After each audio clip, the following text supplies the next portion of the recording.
Let's bring in NBC News public health analyst Dr. Vin Gupta. He is a pulmonologist and an associate professor at the University of Washington Medical School. Dr. Gupta, good morning. We're now talking about the Johnson & Johnson vaccine. We've talked about it before as a hypothetical, but it's about to become real. We know it's highly effective, but still less effective than Moderna and Pfizer. Should Americans have any reservations about taking the J&J vaccine? Good morning, Peter. I am saying this from an intensive care unit right now, and the answer to that is absolutely not. This vaccine is in many ways, it checks all the boxes. It's easy to store, it's one shot, and it's going to keep you from seeing me and my colleagues in the hospital, especially in the intensive care unit. This is a no-brainer. You get a vaccine to avert disease and to avoid the hospital. And that's exactly what this does. There is absolutely no difference between this vaccine, in my view, compared to the Pfizer and the Moderna vaccine. There is no difference. We need to make that message clear. And just quickly to punctuate this point, you posted some pictures that show, we'll put them up right now. They show two lungs, one for those with mild illness, you can see that there on the left, and the other on the right for those with severe illness here. What's the point that this helps demonstrate?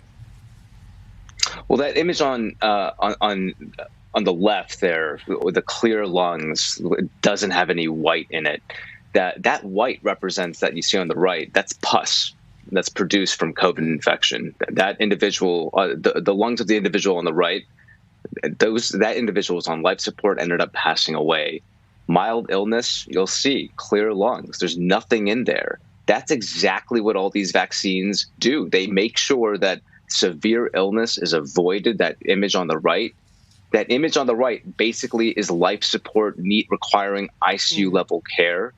Otherwise, you stay at home with that image on the left, and that's what vaccines do. So that's what we need to drive home here, not percentages, that image. Just staggering images there. We know that we are tracking these variants, and the CDC says right now there's good news, bad news. We're watching cases on the decline, but in some ways they've also plateaued. Why is that, and what do we need to do about it, Dr. Gupta? Kristen, we've known from the very beginning of this pandemic that one of the biggest drivers of mobility, and 48 out of 50 states, there's indoor dining is open. Obviously, schools are reopening. There is more movement. We are renormalizing normal life as we speak. And so what does that mean? We still have to be vigilant. The message that Dr. Walensky and Dr. Fauci have been pressing, still 80,000 new cases a day, still 25 to 3,000 deaths a day. We are still in the midst of this crisis. What we do know, Kristen, is that we are going to be out of this as long as we ramp vaccinations by the middle of summer. The question here is, how much loss of life are we going to incur additionally until then? That number could be as low as 50,000. It could be as high as an additional 200,000 deaths. The choice is ours, but it's all ultimately behavior. So masking, distancing, avoiding all non-essential activities for the next 2 to 3 months until we can get herd immunity, more vaccinations, and more arms.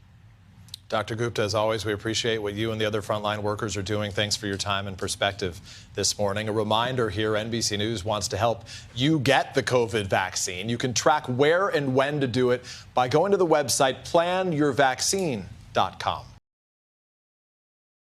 Hey, thanks for watching our YouTube channel. Find your favorite recipes, celebrity interviews, uplifting stories, shop our favorite deals, and so much more with the Today app. Download it now.